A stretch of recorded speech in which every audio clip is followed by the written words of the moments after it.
मित्रों, आज के इस इंफॉर्मेटिव सेशन में आप सबका स्वागत है। आज मैं चर्चा करने जा रहा हूं हेल्थ इंश्योरेंस के बारे में। कई मित्रों ने लिख भेजा है कि हेल्थ इंश्योरेंस के बारे में बताइए कि खरीदते समय क्या सावधानियां बरतें ताकि हम बेहतर हेल्थ इंश्योरेंस चुन सकें। Actually, choosing the right health insurance plan for you and your family is a very serious decision. क्योंकि हम सब जानते हैं कि health is the only true wealth and it provides you peace of mind and sense of security not only for yourself but your family also. Health insurance plan is a contract between an insurer and the policy holder. The policy holder pays a premium to the insurance company. In return, the insurance pays for the medical expenses. तो सबसे पहले हम समझें कि क्या क्या हमें सावधानियां बरतनी चाहिए। मैंने इसलिए 10 पॉइंट आपके सामने लेके आया हूं ताकि आपका काम आसान हो जाए कि कैसे आप चुनें कि कौन सी पॉलिसी आपके लिए बेहतर हो सकती है। अगर पहले पॉइंट की बात करें तो वह है पॉलिसी के पीछे के क्लॉज सबसे इंपॉर्टेंट है। आप क्लॉज जरूर पढ़ें क्योंकि पॉलिसी लेते वक्त हम अक्सर प्रीमियम अमाउंट देखते हैं, क्लॉज को भूल जाते हैं। कई बार आपका एजेंट पॉलिसी क्लॉज को बताता भी नहीं है। कई पॉलिसी में कंपनी पूरे भुगतान में कटौती का क्लॉज डाल देती है, जैसे पॉलिसी धारक को क्लेम के 5वां हिस्सा खुद का भुगतान करना पड़ता है। तो आप अगर पॉलिसी क्लॉज पढ़े हुए हैं तो आपको पता है कि क्या भुगतान करना है और क्या नहीं करना है। सभी हेल्थ केयर पॉलिसी के एक तय अपवाद होते हैं। इनमें ऐसी कुछ बीमारियां और स्थितियां होती हैं जो इंश्योरेंस कर्ता पॉलिसी में शामिल नहीं करता है। अधिकांश पॉलिसी में वो बीमारियां क्षति शामिल नहीं होती जो युद्ध, रेसिंग या आत्महत्या कोशिश जैसे गतिविधियों के कारण हुई हैं। तमाम पॉलिसी की तुलना करने के बाद ही आप सुनिश्चित कर सकते हैं कि आपके लिए कौन सी पॉलिसी बेहतर है। दूसरे पॉइंट की ख्याल रखें, वेटिंग पीरियड की, प्रतीक्षा अवधि बोलते हैं इसको। हर पॉलिसी का एक सर्टेन टाइम पीरियड से बंधा होता है। जैसे कुछ खास बीमारियों की कवरेज के मामले में वेटिंग पीरियड होता है। उस अवधि के पूरा होने के बाद ही पॉलिसी पूरी तरह से आपके लिए सक्रिय होती है। तभी बीमित व्यक्ति पॉलिसी के नियमों और शर्तों के अनुसार हेल्थ केयर की सुविधाएं ले सकता है। इसलिए बेहतर है कि आप कवरेज को समझने के लिए पॉलिसी संबंधी सामग्रियों को ध्यान से पढ़ें, तब जाके पॉलिसी परचेज करें। तीसरा पॉइंट की बात मैं करूं तो प्लान में सब लिमिट को जांच लें। कई इंश्योरेंस पॉलिसी में सब लिमिट्स होती है जो कि सर्जरी, कमरे का रेंट और आईसीयू स्टे जैसी चीजों से जुड़ी होती है। जैसे कुछ पॉलिसी में स्पष्ट होता है कि एक तय सीमा से ज्यादा का रूम रेंट रिम्बर्स नहीं होगा। मसलन मान लीजिए कि 2 लाख रुपए का सम एश्योर्ड पॉलिसी आपका है तो रूम रेंट उसका 2000 रुपया ही रिम्बर्स आपका होगा। ये सभी लिमिट्स को जानने के लिए पॉलिसी डॉक्यूमेंट को अच्छी तरह से पढ़ना चाहिए आपको। अगर इंश्योरेंस पॉलिसी की सब लिमिट कम है और आप बेहतर सुविधाएं वाले कमरे में ठहरते हैं तो रूम रेंट का अधिकांश हिस्सा आपको अपनी जेब से खर्च करना पड़ेगा। इस तरह पॉलिसी में कुछ सर्जरी के लिए भी सब लिमिट होती है, जैसे कैटरैक्ट होता है, हिस्टेक्टमी होता है, एपेंडिसाइटिस होता है, इस तरह के। तो आपको पॉलिसी खरीदते समय इन सब बातों का ध्यान रखना चाहिए। अगर आप सस्ती पॉलिसी खरीदते हैं तो निश्चित रूप से ये सब लिमिट उसमें होंगे ही होंगे। चौथी बात करूं मैं रेस्टोरेशन बेनिफिट की। हर एक हेल्थ प्लान में एक सम एश्योर्ड लिमिट होता है, हम सब जानते हैं। इस सम एश्योर्ड की एक साल में क्लेम करने की एक सीमा होती है।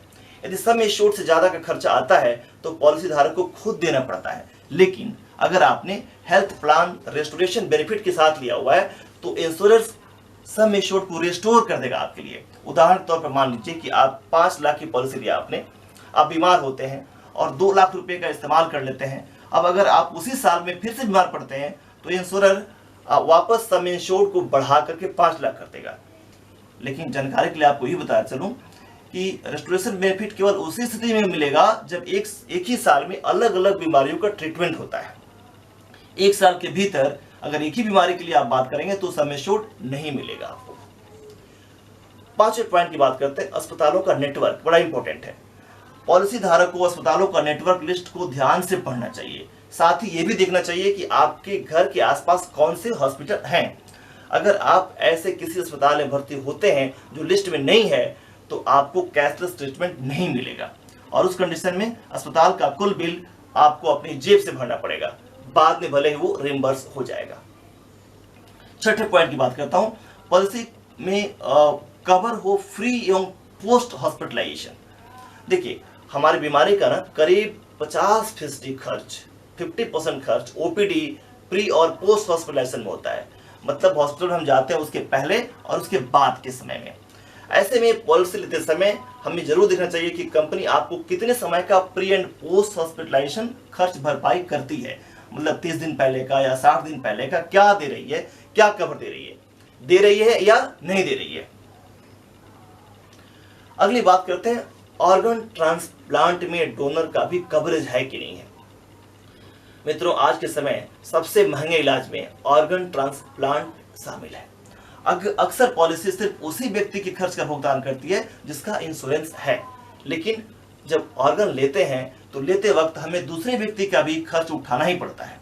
ऐसे में ध्यान रखें कि आपकी पॉलिसी में डोनर के इलाज का खर्चा शामिल है या नहीं है। 8वें पॉइंट की बात मैं करता हूं, इलाज के समय लीव विदाउट पे का भी भुगतान होता है या नहीं, ये भी देखें, क्योंकि लंबे इलाज के दौरान अक्सर मरीज पर दोहरी मार पड़ती है, क्योंकि जहां वो जॉब करता है 1 महीने से लंबी छुट्टी में कंपनी आपको सैलरी का भुगतान नहीं करती है। ऐसे में इलाज के अलावा दूसरे खर्च की भरपाई मुश्किल हो जाता है। बहुत सी इंश्योरेंस कंपनियां हॉस्पिटलाइजेशन के दौरान हर दिन के हिसाब से पैसे का भुगतान करती है।